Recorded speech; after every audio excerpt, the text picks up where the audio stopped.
خدا اپنے مرحومین میرے مرحومین استاد شہید سبت جعفر شہید عارف حسینی کی روح کو بڑھ کر الحمدللہ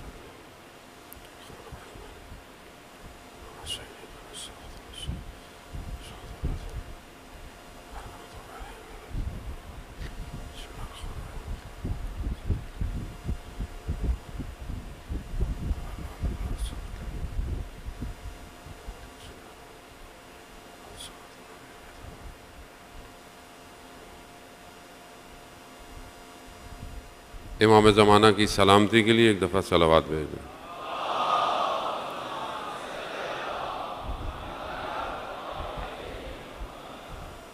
لا حول ولا قوة الا باللہ العلی العظیم۔ حسبنا اللہ ونعم الوکیل نعم المولا ونعم النصیر۔ اعوذ باللہ من الشیطان الرجیم بسم اللہ الرحمن الرحیم۔ الحمد للہ الذی یؤمن الخائفین وینجی الصالحین ویجزا المستکبرین ویہلک ملوکا ویستخلف آخرین والصلاة والسلام علی رسول ثقلین محبوب رب المشرقین والمغربین جد الحسن والحسین نبینا سیدنا ابی القاسم محمد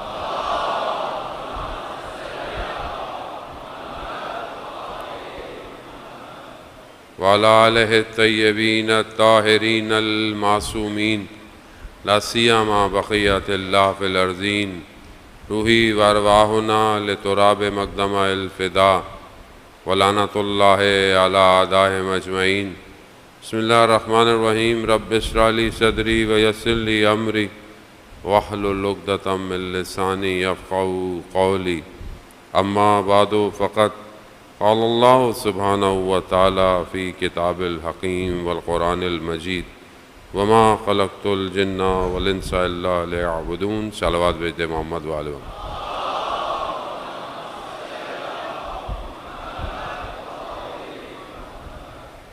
عزاداران سید الشہداء ماہ محرم الحرام کی دوسری کا دن گزر گیا، کارواں کربلا پہنچ چکا ہے اور یہ عشق کی داستان اپنے اوج پر پہنچنے کے لیے تیار ہے۔ کس شان و شوکت سے یہ سواریاں آج اتری ہیں، مگر روز عاشوراء اسی شان و شوکت سے یہ دشت کربلا میں بکھر جائیں گے۔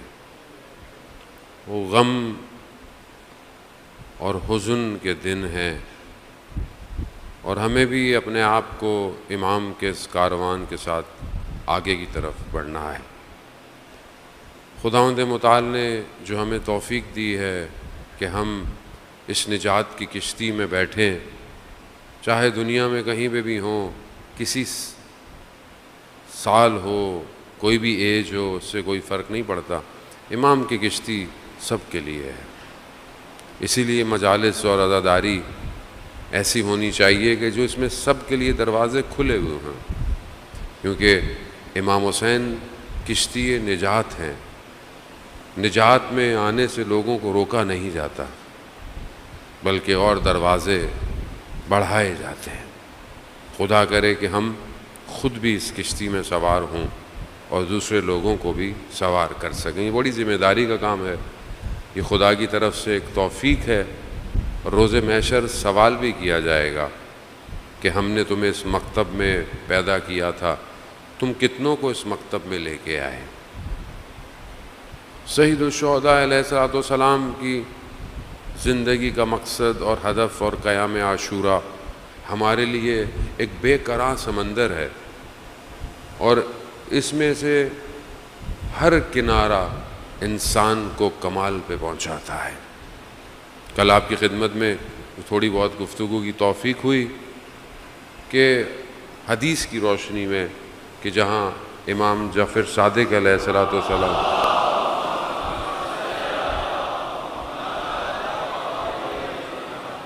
امام ارشاد فرمائے، اور جو امام کے چاہنے والے ہیں ان کے اندر کچھ کوالٹیز ہونی چاہیے، جس میں سے پہلی کوالٹی میں نے آپ کی خدمت میں عرض کی کہ پہلی کوالٹی جو ہے وہ عقل جو ہے وہ عاقل ہونا بہت امپورٹنٹ ہے۔ اسی پہ بہرحال ٹوٹی پھوٹی سی گفتگو کی۔ اور جب سوسائٹی کی فارمیشن ہو تو یہاں پر یہ کوالٹیز بہت امپورٹنٹ ہوتی ہیں۔ جب آپ ایک سوسائٹی بنا رہے ہوں، ایک امت ڈیزائن ہو رہی ہے، گھر بنانا الگ ہے، بلڈنگ بنانا الگ ہے، اسی طرح ایک کمیونٹی بنانا الگ ہے۔ ہو سکتا ہے جب آپ گھر بنا رہے ہوں تو آپ گھر کے بارے میں سوچیں گے، لیکن جب آپ ایک بلڈنگ بنائیں گے تو اور چیزیں بھی سوچیں گے، پارکنگ بھی سوچیں گے، پانی کیسے جائے گا، پانی کیسے چڑھے گا۔ پھر جب آپ ایک کمیونٹی بنائیں گے، جیسے کہ یہ رضویہ سوسائٹی ہے، تو روڈ کہاں سے نکلیں گے، دروازے کہاں ہوں گے، مسجد کہاں ہوگی، پارک کہاں ہو، یہ ساری چیزیں بڑھتی جاتی ہیں۔ اور جب امت ڈیزائن ہو رہی ہو تو پھر بہت کچھ امپورٹنٹ ہے۔ امت آسان نہیں ہے بنانا، امت کھڑی ہو جائے، ایک امت، ہر نبی ایک امت کے لیے آیا۔ نبیوں نے ظاہری چیزوں پہ بھی بتایا، ہر نبی کے اندر بہت ساری ایسی کوالٹیز تھیں۔ حضرت داؤد نے بتایا لوہا کیسے ہوگا، کسی نے بتایا دھاگا کیسے ہوگا، زبانیں کیسے ہوں گی۔ یہ بھی حضرت یوسف علیہ السلام نے بتایا کہ ذخیرہ کیسے کرنا ہے ان حالات میں، کیسے جو ہے وہ گندم کو سیو کریں 7-8 سال کے وہ خراب نہ ہو۔ خوب یہ بھی کیونکہ علم لدنی تھا، علم وہاں سے تھا جہاں سے علم پیدا ہوا ہے، علم کی خلقت جہاں سے ہوئی ہے وہیں سے ان کے پاس علم تھا، لیکن اصل ہدف امت بنانا تھا، امت۔ اور تمام نبیوں نے امتیں ڈیزائن کی اور امت اپ گریڈ ہوتی گئی، ورژن بڑھتا چلا گیا۔ آئی او ایس کا ورژن کون سا آج کل، اینڈرائڈ کا کون سا ورژن ہے، یہ تو سب یاد ہے ہم لوگوں کو، یہ تو ساری باتیں بڑی امپورٹنٹ ہوتی ہیں، یہ بھول جائیں گے تو زندگی کیسے چلے گی۔ امت لیٹسٹ ورژن پہ آ گئی، اور وہ کون سی امت تھی؟ وہ آخری نبی کی امت تھی۔ یوم اکملت لکم دینکم، تمہارے لیے دین کامل ہو گیا، یعنی اب یہ لیٹسٹ ہے، اس کے بعد امت کوئی نہیں آئے گی، اب اسی امت کو آگے جانا ہے۔ اور ظاہر ہے اس آخری امت کو آگے لے کے جانے کے لیے بھی پھر ایسی ہستیاں چاہیے تھیں کہ جو امت کو ڈرائیو کر سکے۔ بس آپ کی توجہ کا طالب ہوں، کسی قوم، لسانی قوم ہو، رنگ والی قوم ہو، کسی خطے کی ہو، اس کو لے کے جانا ڈیفرنٹ ہوتا ہے، ہاں، لیکن امت کو کہ جس نے صرف یہاں پر نہیں رہنا، جو روز محشر بھی کھڑی ہوگی اور وہاں بھی اس کو سفر کروایا جائے، صراط سے گزارا جائے، میزان سے گزارا جائے، پتہ نہیں کہاں کہاں سے، اس امت کو چلانے کے لیے ایک امام کی ضرورت ہوتی ہے۔ اور وہ ساری امتوں کی آخری امت نچوڑ ہوتی ہے، آخری ورژن جو ہے وہ اس کا سب کچھ کرکس اسی کے اندر ہے۔ آخری امت، آخری نبی، سب ختم، بس یہی ہے سب کچھ۔ اللہ نے جتنی خلقت بنائی، جتنے نبیوں کو بھیجا، جتنی کتابیں اتاری، جتنے نبی بھیجے، سب کا جو آخری چیز تھی وہ رسول خدا حضرت محمد مصطفیٰ صلی اللہ علیہ وآلہ۔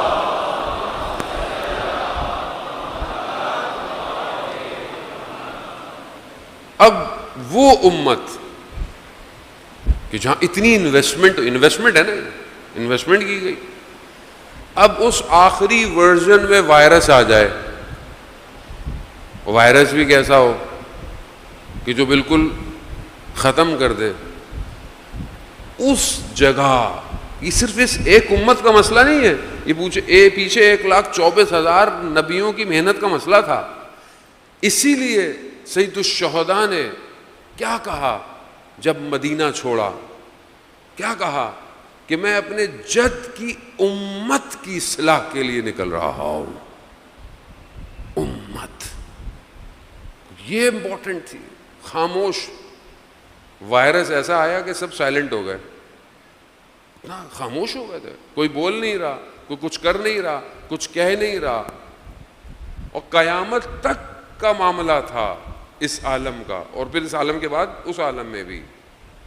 اگر سید الشہداء نہیں نکلتے مدینہ سے اور کربلا نہیں پہنچتے جو آج کی تاریخ میں پہنچے, اور وہ جو قیام کیا اگر وہ نہیں کرتے, تو آج میں اور آپ خدا کی عبادت نہ کر رہے ہوتے. یہ جو اتنا اسلام بچا ہوا ہے یہ نہیں ہوتا اجزاء محترم, اس میں کوئی شک کی بات ہے ہی نہیں, پروفڈ ہے یہ. کسی کے پاس مکتب نہیں ہے, سب بکھرے ہوئے, صرف حسین ایسا ہے جو لوگوں کو جوڑتا ہے. یہی وجہ تھی کہ سید الشہداء نے ان 8 دنوں میں 2 محرم سے عاشورہ تک قیامت تک کی امتوں کو سیکیور کیا ہے. 8 دن میں ایسا کام کیا کہ قیامت تک کی امتیں سیکیور ہو گئی ہیں. اگر اس دروازے پہ آ جائیں انشورنس ہے, ایک آنسو کا قطرہ, حدیث ہے, خطابت کے جملے نہیں ہیں. امام جعفر صادق علیہ الصلوۃ والسلام, اللہ صلی علی محمد, کہ ایک چھوٹے سے جانور کے پر کے برابر, حشرات جو ہوتے ہیں انسیکٹ, ان کے پر کے برابر اگر آنکھ میں آنسو آ جائے تو جہنم کی آتش سے نجات مل جاتی ہے. کیا کام کیا ہے امام حسین نے کہ ذرا سی آپ کی آنکھ نم ہو جائے آپ آتش جہنم کو بجھا سکتے ہیں. مگر گریا پھر معرفت کے ساتھ ہو. جیسے کل بھی میں نے آپ کی خدمت میں عرض کیا کہ لوگ باتیں کرتے ہیں کہ مثلا کیسے ہو سکتا ہے, رسول کے نواسے ہیں, رسول کی اولاد ہے, اور ایک چھوٹی سی جگہ پر اور اتنے لوگ حملہ کر دیں اور ایسے ہو جائے ویسے ہو جائے. اب آپ کمپیئر تو نہیں کر سکتے کربلا سے کسی کو, لیکن سمجھانے کے لیے غزہ کی مثال آپ کے سامنے ہے. ایک نیرو سی پٹی ہے, تھوڑے سے لوگ ہیں, نہتے ہیں, بچے ہیں, بوڑھے ہیں, اور دوسری طرف کتنی بڑی فوج ہے, کربلا ہے.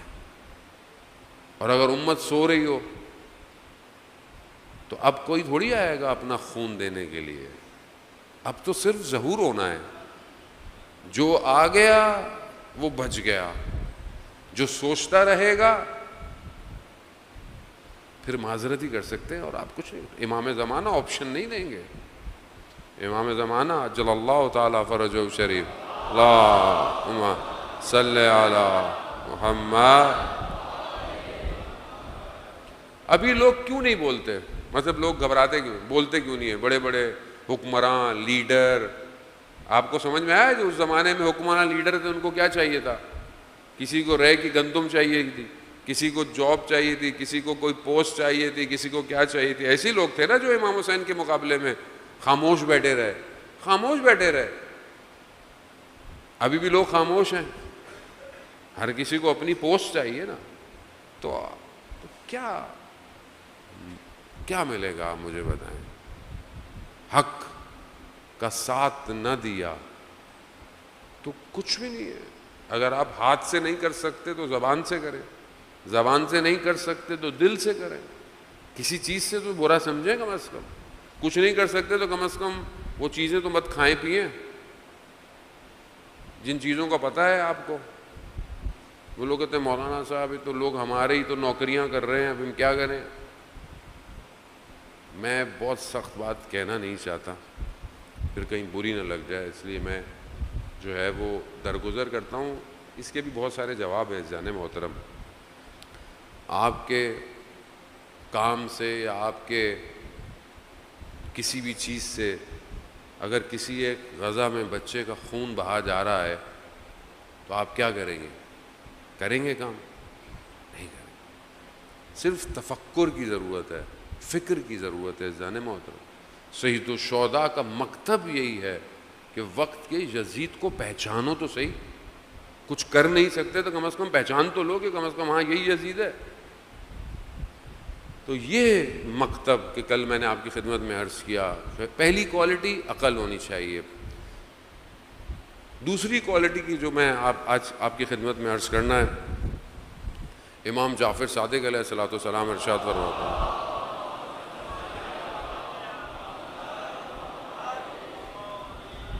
امام ایک اور حدیث میں ارشاد فرماتے ہیں کہ 5 چیزیں کسی کے اندر نہ پائی جائیں تو وہ ناقص ہے۔ امام فرماتے ہیں اس 5 میں سے مجھے ایک پہ گفتگو کرنی ہے، لیکن وہ میں 5 آپ کی خدمت میں بیان کر دیتا ہوں۔ پہلی چیز جو امام فرماتے ہیں کہ جو کسی کے اندر نہ ہو تو اس میں نقص ہے، وہ کیا ہے؟ وہ وفا ہے، یعنی انسان وفادار نہ ہو، یعنی کوئی کمٹمنٹ کرے اس کو پورا نہ کرے، وعدہ کرے اس کو پورا نہ کرے۔ ایک شخص آپ بولیں جب بھی اس سے کوئی بات کرو یہ بات پہ پورا ہی نہیں ہوتا، تو اس کی کیا ویلیو ہوگی آپ کے سامنے کہ یہ کام کرنا، ہاں میں کر دوں گا، ہاں میں آ جاؤں گا، ہاں میں یہ کر لوں گا، اور آپ دیکھیں یہ کبھی بھی کمٹمنٹ پورا نہیں ہوتا، تو وہ شخص کی کریڈیبلٹی نہیں ہے۔ دوسری کوالٹی حیا، حیا جو ہے اس کی خیر اور بھی بہت ساری احادیث ہیں۔ حیا صرف خواتین کے لیے نہیں ہے کہ آپ بولیں شرم و حیا خواتین میں نہیں، مرد کے لیے بھی آیا۔ اگر حیا نہ ہو تو انسان ادب احترام کسی کا نہیں کر سکتا، یعنی بے حیا ہو جائے تو کسی کا بھی احترام نہیں کرے گا، رسپیکٹ نہیں کرے گا۔ اور سب سے بڑھ کر حیا انسان کو خدا کے آگے جھکا کے رکھتی ہے۔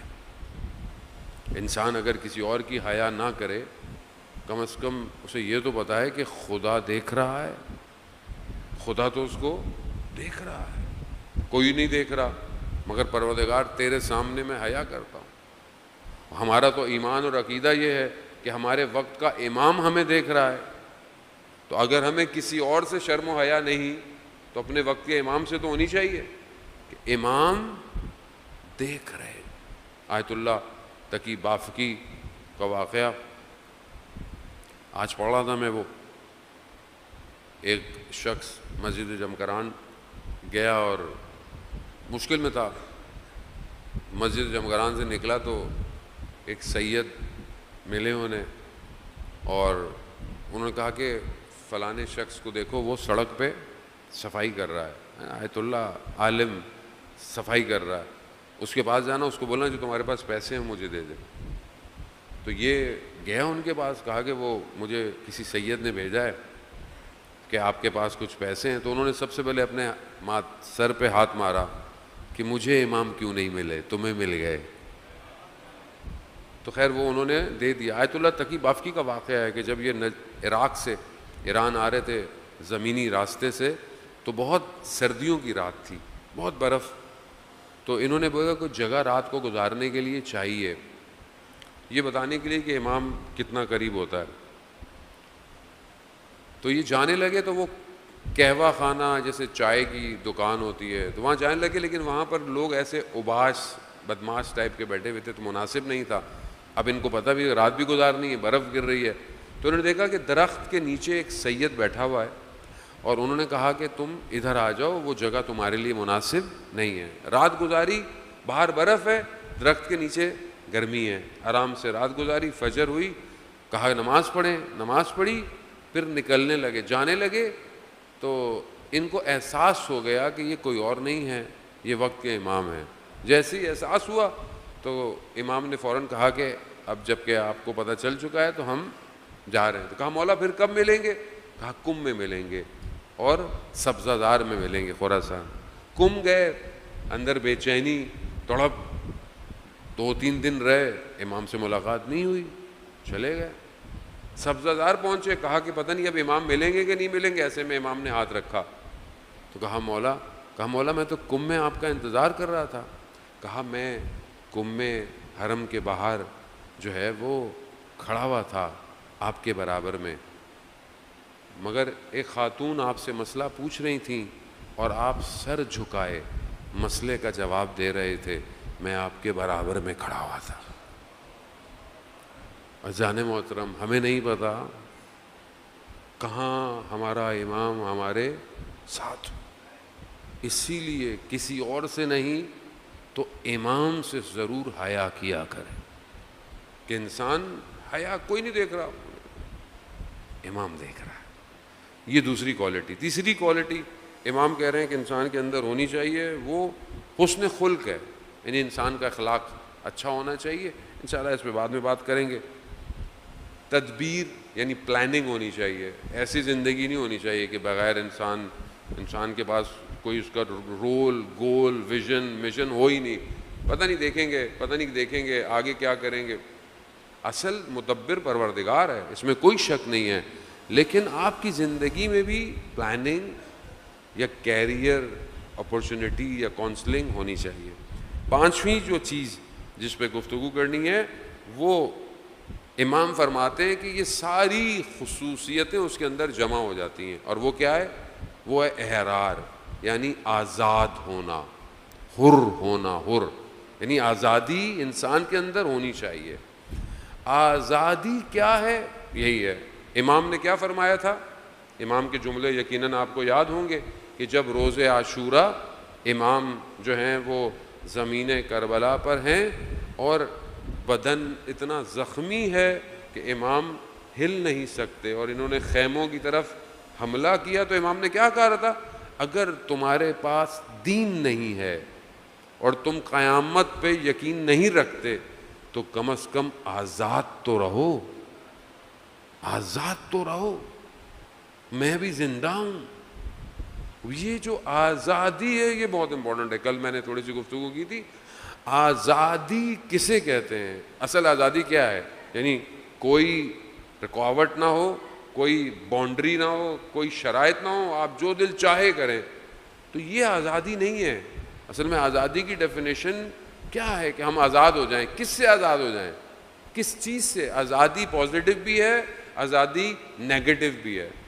انسان بولے بھائی مجھے کچھ بھی نہیں کرنا، بچہ بولے بس مجھے چھوڑ دو. بچے ہوتے ہیں نا بعض اوقات، بس ہمیں آزاد کر دو، بہت ہو گیا، بچے تھوڑی ہیں، ہم بڑے ہو رہے ہیں، ہمیں کچھ بھی کرنے دو. بھائی کیا کریں؟ کیا کرنا ہے تم نے؟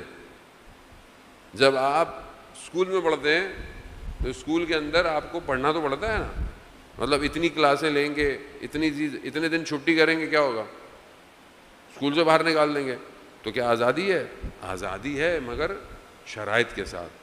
وہ میں مولانا صاحب اڑنا چاہتا ہوں، ہاں کودو اوپر سے. کیا چیز اڑنے نہیں دیتی آپ کو؟ کون سی چیز ہے جو آپ کو اڑنے سے روکتی ہے؟ گریوٹی.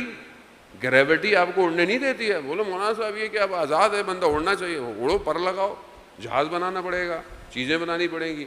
خود گریوٹی آپ کو نیچے کھینچتی ہے. یعنی وہ لمیٹیشن ہے آپ کی کہ آپ اگر جانا ہے تو اس کے لیے پھر آپ کو کچھ اور کرنا پڑے گا. اسی طرح مطلب میں کچھ بھی کھاؤں، سب کچھ کھا لوں، سب کچھ کھا لو تو پھر ڈاکٹر پہ اٹھا کے لے کے جانا پڑے گا. بھائی سب بھی نہیں کھا سکتے. کولیسٹرول ہے، شوگر ہے، 100 بیماریاں ہیں. یعنی ہر چیز میں لمٹ. اب یہ جو لمیٹیشن ہے کیا یہ زبردستی ہے؟ ہر چیز کے اندر قوانین ہے، آزادی نہیں ہے. میں جہاں دل چاہے بیٹھ جاؤں مولانا صاحب مجلس سننے کے لیے، جہاں دل چاہے بیٹھ جاؤ، بس یہاں نہیں بیٹھنا بھائی. اتنی لمیٹیشن ہے، نیچے بیٹھو، یہاں نہیں بیٹھو. یہاں بیٹھو تو پھر ہم نیچے بیٹھ جاتے ہیں، ہم آپ کی سن لیتے ہیں. یعنی ہر جگہ آزادی ہے مگر ایک قید ہے، ایک شرط پائی جاتی ہے. اب کہ بس آج کل تو دنیا کہتی ہے نا بس آزاد ہو جائے. اسلام جو ہے وہ سختیوں کا مذہب. مولانا صاحب زبردستی حجاب کرائیں، نمازیں پڑھائیں، یہ کیا ہے؟ تو آزادی نہیں ہے. جو دل چاہے کریں. نہیں، آزادی اتنی ہے. کسی نے پوچھا مولا کائنات حضرت علی ابن ابی طالب علیہ اللہ امام سے پوچھا کہ مولا اختیار کتنا ہے، مطلب کتنی ہے انسان کے پاس، مطلب آزاد کتنا ہے آدمی؟ امام نے بولا ایک ٹانگ کو بلند کرو، ایک ٹانگ اٹھا لی. کہا دوسری بھی کرو. کہا مولا یہ تو نہیں ہو سکتا. کہا اتنی اختیار ہے، اتنا ہی ہے. یعنی لمیٹیشن ہے. اصل آزادی جو ہے وہ انسان اپنی خواہشات سے آزاد ہو، اپنے نفس سے آزاد ہو. اب یہ اب کہاں کہاں آزادی ہونی چاہیے؟ تو یہ بہرحال جو ہے وہ چند چیزیں ہیں کہ جس میں ہمیں دیکھنا ہے کہ عقیدے میں انسان آزاد ہے. آپ کوئی بھی عقیدہ لے لیں, اس عقیدے کو انتخاب کرنے تک آپ آزاد ہیں. آپ کوئی بھی عقیدہ, کسی بھی عقیدے کی طرف جائیں, آپ کو کوئی اسلام زبردستی نہیں کرتا, آپ کو بتا دیتا ہے, آپشن دے دیتا ہے, ایسا ایسا ہے, آپ کی مرضی ہے, آپ کے سامنے ہے. کوئی خدا کو مانتا ہے, کوئی خدا کو کس طرح مانتا ہے, کوئی خدا کو الگ طریقوں سے مانتا ہے, اللہ کی مرضی, بندوں کی مرضی. خدا زبردستی, خدا چاہتا تو سب کو مسلمان بنا دیتا زبردستی, تو کیا ہوتا پھر؟ وہ جنت ہی نہیں ہوتی پھر. جب سب ملائکہ کیا ہیں؟ ملائکہ کے اندر ارادہ نہیں ہے, یعنی وہ اپنی مرضی سے کچھ, کیونکہ ان کے اندر غرائز نہیں پائے جاتے, تو وہ تو جیسے خدا نے کہا ہے وہ ویسے ہی کرتے ہیں. انسان کو اشرف المخلوقات بنا کر پروردگار نے اختیار دیا اس کو. اب عقیدے کی مرضی ہے کہ اب آپ اپنے عقیدے کے معاملے میں انسان کا عقیدہ کیا, آپ ڈھونڈیں, تلاش کریں. اور روایات یہ فرماتی ہیں کہ اگر کوئی حق کی تلاش میں مر جائے تو بھی وہ حق پہ مرا ہے, اگر واقعاً حق کی تلاش میں. لیکن آپ اپنے عقیدے کے اندر بہرحال آپ جتنا بھی جائیں, قرآن بھی کہہ رہا ہے کہ لا اکراہ فی الدین, دین میں کوئی جبر زبردستی نہیں ہے. آپ زبردستی کر بھی نہیں سکتے کسی کو. ایک شخص نے ایک عقیدہ بنایا 25-30 سالوں میں, اب آپ چاہتے ہیں کہ اس کو 2 منٹ میں خراب, ایسے تھوڑی ہوگا. آپ طریقے سے اس کے عقیدے کو کر سکتے ہیں, جیسے حضرت یوسف علیہ السلام نے کیا. حضرت یوسف جب زندان میں گئے تو لوگ پتہ نہیں کیا کیا کرتے تھے, انہوں نے کسی کو یہ نہیں کہا. حتیٰ جو خواب جنہوں نے دیکھے وہ بھی آئے, جس نے خواب دیکھا وہ خود کیا تھا, لیکن حضرت یوسف نے یہ نہیں کہا کہ مثلا میں تو خواب کی تعبیر نہیں بتا رہا جب تک تم میرے رب کو نہیں مان رہے, نہیں بولا. کہا ہاں تم اتنے خداؤں کو مانتے ہو تو بہتر نہیں ہے ایک کو مان لو, اور اتنوں کو تم مانتے ہو یہ خود تمہارے لیے. یہ حضرت ابراہیم نے کیا کیا, سب کو توڑا, اور جس چیز سے ابزار سے توڑا تھا اس کو بڑے والے کے گلے میں ڈال دیا. کہا کہ کس نے توڑا؟ کہا اس سے پوچھو. کہا یہ تو بتا ہی نہیں سکتا. کہا جو یہ نہیں بتا سکتا وہ تمہارے لیے کیا کرے گا. یعنی یہ ضروری ہے عزیزان محترم, آپ کسی کے اوپر اپنا عقیدہ تھوپ نہیں سکتے. آپ بات کر سکتے ہیں, استدلال کر سکتے ہیں, اور طریقے سے کر سکتے ہیں. یعنی آپ مناظرہ کرنے کے لیے بھی اخلاق چاہیے. یہ بہت امپورٹنٹ ہے. ہم لوگ بہت خوش ہوتے ہیں آج کل, یہ ٹی وی یوٹیوب پہ ہمارے ہاں بہت ساری چیزیں آ رہی ہوتی ہیں. عزیزان محترم دیکھیں, بات یہ ہے کہ اہل بیت کی جو سیرت ہے نا اس کو یاد رکھیں. اہل بیت کی سیرت عقلی دلائل ہیں لیکن اخلاق کے ساتھ. ایسے نہیں کہ آپ بیٹھے ہوئے کسی کے خداؤں کو, کسی کے ماننے والوں کو آپ برا بلا بولیں اور پھر بولیں کہ وہ آپ کے ماننے والے کو اچھا سمجھے. کیسے ہوگا؟ جنگ صفین کا واقعہ ہے, شخص کا نام بھی پتہ نہیں ابن کچھ کر کے تھا, میں نے نوٹ بھی کیا تھا. اس نے جنگ کے دوران سامنے والے جو تھے ان کو برا بلا کہنا شروع کر دیا. امام نے فوراً بلایا, امام نے یہ کیا کرا؟ امام نے بولا کہ اختلاف اپنی جگہ پر, بات کرنی ہے تو لاجیکل بات کرو, کسی کے لیے غلط الفاظ استعمال مت کرو. امام فرما رہے ہیں, ہم امام سے آگے نکل جاتے ہیں, نعوذ باللہ. لا آپ الفاظ, لا آپ خود سوچیں نا کہ ایک آدمی کی زندگی اسٹرکچر ذہن میں جب سے وہ پیدا ہوا ہے کوئی اس کے لیے مقدس ہے. آپ کو یہ تو نہیں کہہ رہا کہ آپ اپنا عقیدہ چھوڑ دیں, لیکن کوئی کسی کے لیے مقدس ہے. اب آپ آتے ہی چھوٹا سا فلیر پھینک دیا آپ نے, تو وہ آپ کے بارے میں کیا سوچے گا؟ نہ صرف آپ کے بارے میں, آپ کے پورے مکتب کے بارے میں کیا سوچے گا. لیکن وہی بات اگر آپ دلائل سے, اگر آپ پیار سے اس تک پہنچا دیں تو لوگ سنیں گے آپ کی بات. کیوں نہیں سنیں گے آپ کی بات؟ اور اثرات ہوتا ہے. امام رضا علیہ الصلوۃ والسلام ارشاد فرماتے ہیں,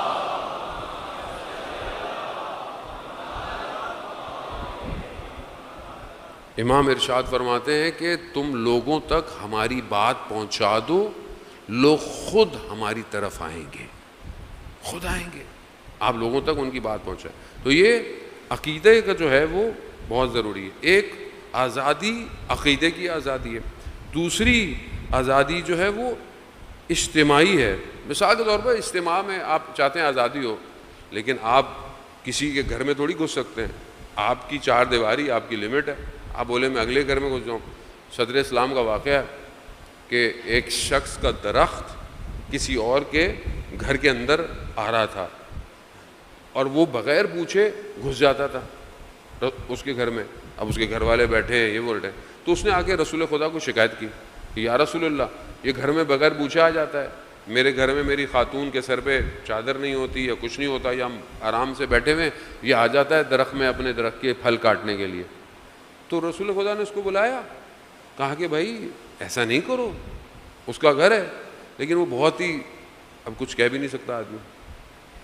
تو رسول خدا نے اس کو اتنا سمجھایا کہ بھائی ایسا کرو، یہ درخت بیچ دو. کہا نہیں میں بیچوں گا نہیں. کہا اچھا ایسا کرو کہ یہ گھر خرید لو. کہا یہ بھی نہیں خریدوں گا. کہا اچھا میں تمہیں اس درخت کے بدلے میں جنت میں درخت دوں گا. تو آگے سے کیا کہتا ہے؟ کہتا ہے کہ جو چیز دیکھی نہیں اس کا سودا کیسے کروں. تو پھر بعد میں پھر کیا کیا؟ رسول خدا تھے، رسول خدا نے کچھ لوگوں کو بھیجا، کہا اس کا درخت اکھاڑ دو اور اس کے گھر کے باہر رکھ دو، جتنا دیکھنا ہے اب دیکھے بیٹھ کے. اجتماع ایسی ہے نا، آپ اجتماع میں یہ نہیں کر سکتے کہ بھائی میں فلانے کے قانون ہے. آپ گھر بنا رہے ہیں، محلے میں رہ رہے ہیں، آپ کو دوسرے کا احترام رکھنا ہے. آزادی کی ایک لمٹ ہے. اسی طرح اکنومیکل آزادی، اقتصادی، اس میں بھی آپ یہ نہیں کر سکتے کہ سارا مال اٹھا لیا، جیسے ہمارے معاشرے میں بھی ہوتا ہی ہے شاید، کہ ایک سب مال آپ نے جمع کر لیا، ذخیرہ اندوزی کر لی. کتنی احادیث ہیں کہ جو اس پر جو ہے وہ سختی ہے کہ آپ یہ نہیں کر سکتے کہ مال ایک ہی طرف سارا چلا جائے. وقت نہیں ہے، میں بہت زیادہ اس پہ اتنی گفتگو نہیں کروں گا. اور یہ ساری جو آزادی ہے وہ آہستہ آہستہ جو ہے وہ، لیکن اب انسان جب آزاد ہے، زبان آج کے دنیا کے اندر کیا ہے کہ انسان جو ہے وہ گفتگو آزاد ہے. یعنی آپ کچھ بھی بولیں، لیکن یہ کچھ بھی بولیں ویسٹ میں صرف اسلام کے لیے. نہیں جی بولنے پہ تو آزادی ہے، کوئی کچھ بھی کہہ دے، قرآن کو کوئی کچھ کہہ دے، رسول کو کچھ کہہ دے. لیکن ابھی آپ ان کے لیے کچھ بولنا شروع کر دیں تو ابھی آپ کے ساتھ دیکھیں وہ کیا کرتے ہیں. آپ ویسٹ میں جو ہے وہ کوئی جینوسائڈ پہ بات کر لیں تو آپ پہ پابندی لگ جاتی ہے. آپ کسی پہ بھی کچھ کر لیں تو یہ کوئی آزادی نہیں ہے. اسلام بھی یہ نہیں کہتا کہ آپ کچھ بھی بول لیں. جو بھی بولنا ہے اس میں پہلی چیز حکمت ہونی چاہیے. حکمت یعنی آپ دیکھیں نا کہ کس طرح قرآن جو ہے وہ حضرت لقمان کی تعریفیں کر رہا ہے. حضرت لقمان نبی نہیں ہے، مطلب ایک غلام تھے، لیکن قرآن کہہ رہا ہے قال لقمان ابن ہی، یعنی لقمان نے اپنے بیٹے سے کہا. یعنی حکمت انسان کو کتنا بلند کر دیتی ہے کہ قرآن بھی اس کا ذکر کرنے لگتا ہے. گفتگو کرے، اب انسان حکمت کے ساتھ کرے، مناظرہ کرے، عقل کے ساتھ کرے، عدل کرے.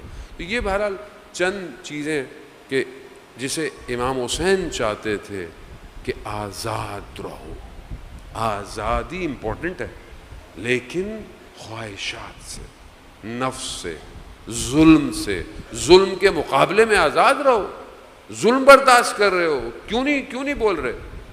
توڑو اس کو، بیریئر کو. انسان خوب یہ آزادی جو ہے وہ عزیزان محترم، خوب آج ہم اپنی معاشرے میں ہم اپنے آپ کو دیکھیں، ہم کتنے آزاد ہیں.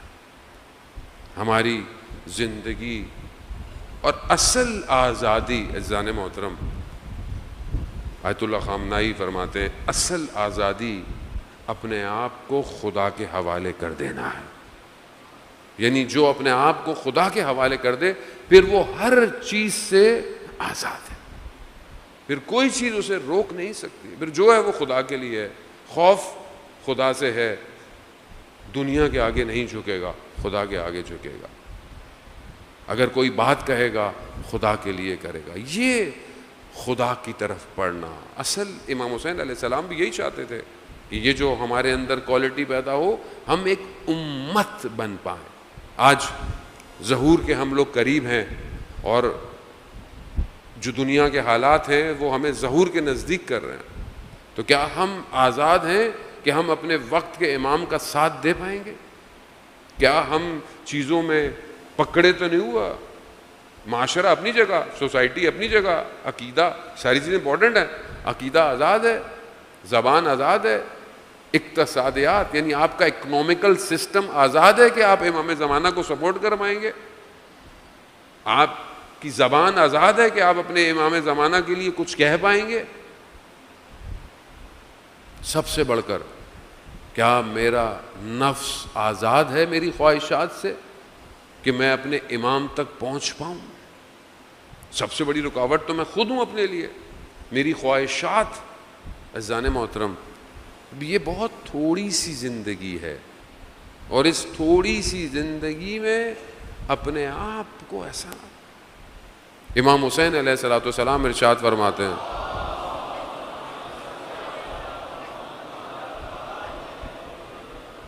امام ارشاد فرماتے ہیں کہ یہ جو دنیا کی شیرنی یعنی دنیا کی حلاوت یعنی دنیا کی مٹھاس، یا یوں کہیں کہ یہ دنیا میں پلیجر ہے، مزے، ساری چیزیں ہیں، کھانے میں ہوں، رہنے میں ہوں، دیکھنے میں ہوں، بولنے میں ہوں، پینے میں ہوں، یہ دنیا کی جتنی بھی چیزیں لذتیں ہیں اور دنیا کی جتنی تلخیاں ہیں، امام حسین فرماتے ہیں جتنے امتحان ہیں آپ کی زندگی میں، جتنی مصیبتیں ہیں، بیماریاں ہیں، مشکلات ہیں، یہ سب امام فرماتے ہیں یہ خواب ہے، خواب،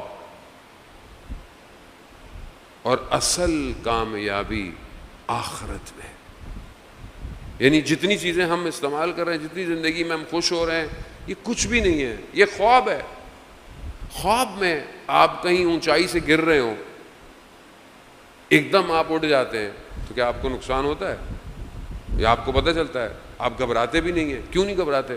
کیونکہ آپ کہتے ہیں خواب تھا تھوڑی دیر کے لیے، یا خواب میں آپ کو بہت کچھ مل جائے تو آپ اٹھ جائیں تو دیکھیں بھائی میں تو وہیں بیٹھا ہوا ہوں، پتہ نہیں ہے تو میں جہاز اڑا رہا تھا، کیا تھا؟ لوگ خوش ہوتے ہیں، نہیں ہوتے تو خواب تھا۔ امام فرماتے ہیں یہ پوری زندگی خواب ہے، خواب، اصل بیداری آخرت ہے، آخرت۔ آزاد ہو، آزاد کرو اپنے، جتنا قید میں ڈالو گے پرواز مشکل ہو جائے گی، جتنے بھاری ہو جاؤ گے پرواز نہیں کر سکتے۔ پتھر کو آپ پھینکیں کہاں تک جائے گا؟ اسی ایک کاغذ کو جہاز بنا دیں، پھر آپ پھینکیں اس کو، کہاں تک جائے گا؟ ہلکا، وجود کو گناہوں سے ہلکا کرے، دنیا کی یہ جو اٹیچمنٹ ہے ہلکا کرے، جتنے ہلکے ہوں گے اتنی تیزی سے پرواز کریں گے۔ کربلا اسی لیے ہے، آؤ اپنے آپ کو آزاد کرو اور اپنے آپ کو اپنے امام کے حوالے کر دو۔ خود نہیں جا سکتے، کوئی مسئلہ نہیں، امام لے کے جائیں گے۔ آپ کے سامنے یہ جو لوگ کربلا میں آئے تھے، کیا یہ سب بہت پہلے سے کہیں پہنچے ہوئے تھے؟ نہیں، یہ امام تک پہنچے، امام لے گئے۔ آج دوسری محرم کارواں جب آیا تو کارواں کو کس نے روکا؟ جس نے رخ اس طرف کیا، کون تھا روکنے والا؟ حر نے روکا کارواں، اور امام کے جب سواری کو پکڑا تو امام نے کیا کہا؟ حر تیری ماں تیری عزا میں بیٹھے۔ یہ عرب کے لیے بہت سخت جملہ تھا، عرب کلچر میں بہت سخت، مگر حر نے جواب نہیں دیا۔ کیوں؟ کیونکہ حر اندر سے آزاد تھا، آزاد تھا۔ حر نے کیا کہا؟ کہا مولا میں آپ کی والدہ کے احترام میں کوئی اور ہوتا تو میں جواب دیتا، اندر سے آزاد تھا۔ جو اندر سے آزاد ہے وہ اسی در پہ جھکتا ہے، جو جھک نہیں رہا اس کے لیے پریشان مت ہوا کریں، وہ آزاد ہی نہیں ہے۔ جو آزاد ہے وہی انہی کا غلام ہے، اصل آزادی یہی ہے۔ حر شب عاشوراء اذان محترم 2 محرم خیمے امام جب اس سرزمین پر آئے ہیں، آپ سنتے رہتے ہیں، میں دوبارہ تبرکاً آپ کی خدمت میں عرض کر رہا ہوں، امام جب اس سرزمین کے پاس آئے تو بعض لوگ کہتے ہیں سواریاں رک گئیں، چل نہیں پائیں، امام تھے ہماری تعلیم کے لیے۔ امام نے پوچھا یہ کون سی جگہ ہے؟ کسی نے کہا نینوا ہے۔ امام نے کہا اور اس کا کیا نام ہے؟ کچھ اور نام، کربلا کے چند نام ہیں جو بتائے۔ پھر جب کسی نے کہا نا یہ کربلا ہے، تو بس امام نے کہا عباس یہی خیمے لگا دو۔ بس عزیزان محترم 2 محرم خیمے لگ گئے۔ کس شان اور شوکت سے یہ سواریاں پہنچی ہیں۔ مکہ سے کربلا تک تقریباً 24 دن لگے ہیں۔ حج توڑا ہے انہوں نے 9 محرم، 9 ذی الحج، 8 ذی الحج کو احرام کو آزاد ہوئے، 2 کو پہنچے، 24 دن تقریباً 24 دن یہ اللہ اکبر کعبہ سے یہ سواریاں وہاں پہنچی جہاں تجلی ہونی تھی۔ یہ عشق کا سفر تھا جو کربلا کے رکا ہے۔ خیمے لگ گئے، انشاءاللہ خدا توفیق دے کے آگے ہم ان خیموں پہ گفتگو کر سکیں،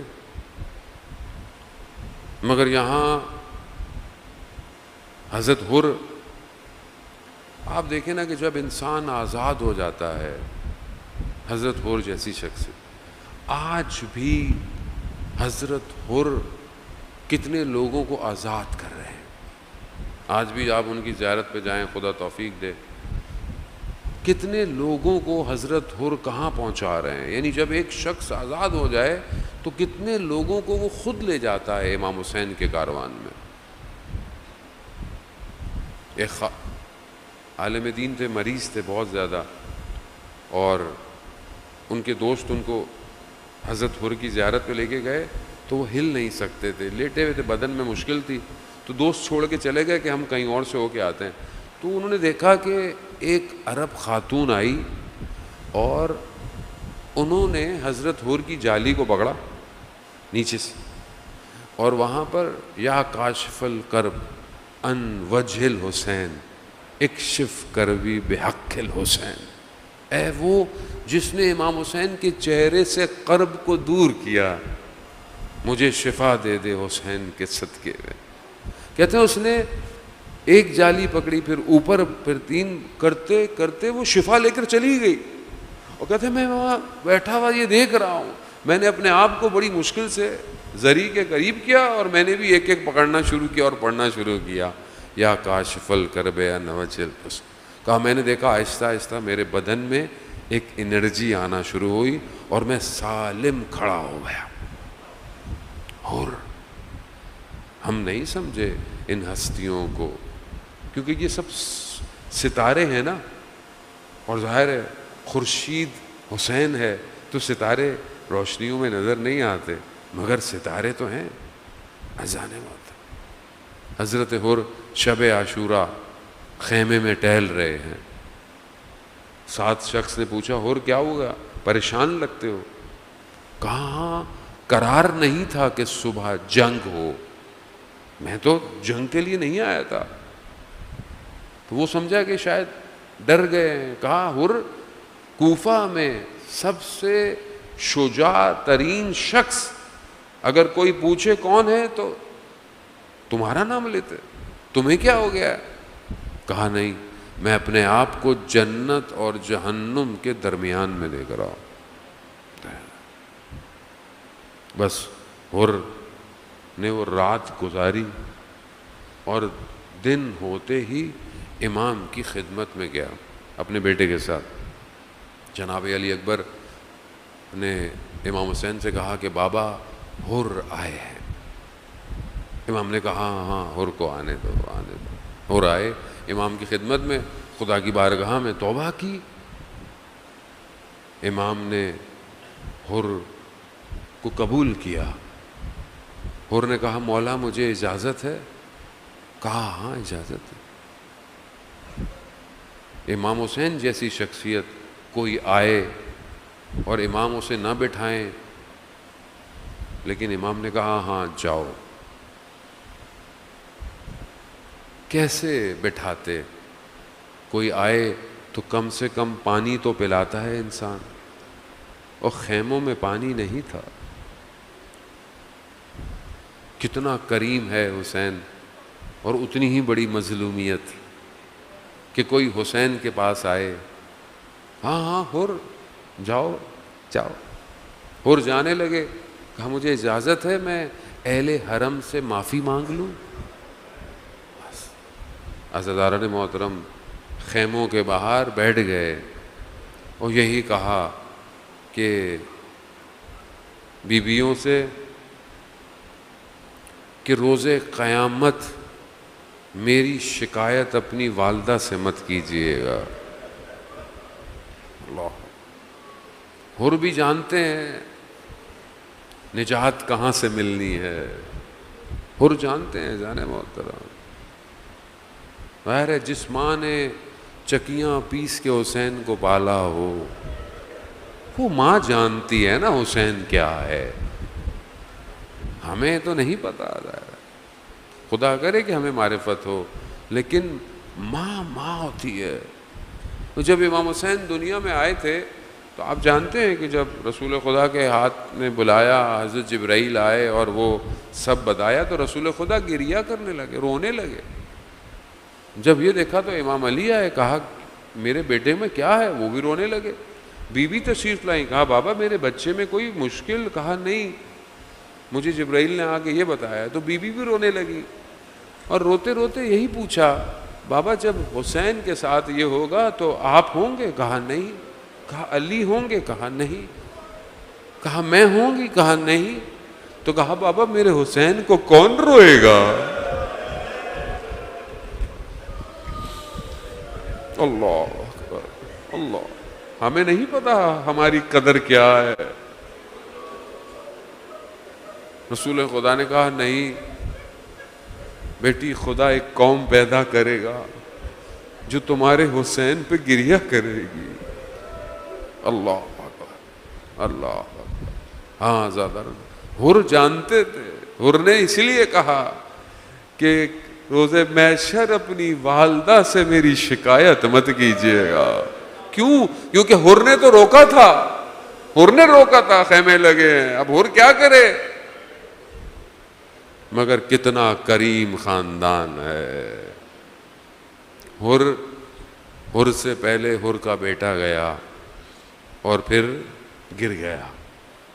بس آخری مراحل ہیں. آپ سے التماس سے دعا عزیزان محترم. حر اپنے جوان بیٹے کے بدن پہ پہنچا. جیسے ہی پہنچا نا تو پھر خود امام حسین پہنچ گئے اور امام حسین نے حر سے ایک جملہ کہا. حر جوان بیٹے کے لاشے پہ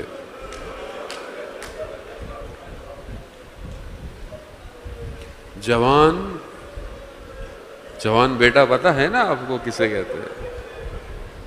جوان بیٹے کے لاشے پہ حر باپ نہیں آتا. باپ نہیں آتا. ابھی عاشورہ کا دن عجیب ہے. میں کہوں گا حر اگر آپ کچھ دیر رک جاتے تو آپ دیکھتے ایک جوان جب گرے گا تو ایک باپ نہ جانے کس طریقے سے اس تک پہنچے گا. اللہ کس طرح پہنچے گا. حر گئے. حر نے بھی جو ہے وہ جنگ کی، جتنا کر سکتے تھے. حر بھی گرے. حر کے بدن پہ امام پہنچے، سلام ہو اس پیاسے شہید پر، سلام ہو سیدہ کے بیٹے پر جو صبح سے ان بدنوں پر پہنچتا رہا، پہنچتا رہا۔ درد محسوس کریں، غم تھوڑا محسوس کریں، کچھ تو اور ہم کر نہیں سکتے۔ جب حر کے بدن پہ پہنچے نا تو حر کہتے ہیں خون ماتھے پہ تھا، صاف کیا، اپنی ماں کا رومال نکالا۔ اللہ، یعنی امام حسین کے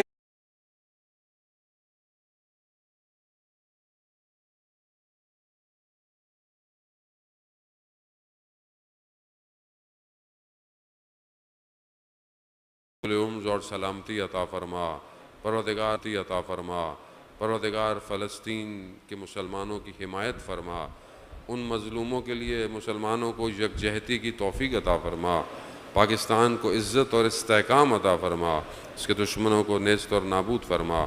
اللہم ارزقنا زیارت الحسین فی الدنیا و شفاعتہ فی الآخرہ۔ صلوات بیت محمد وآلہ۔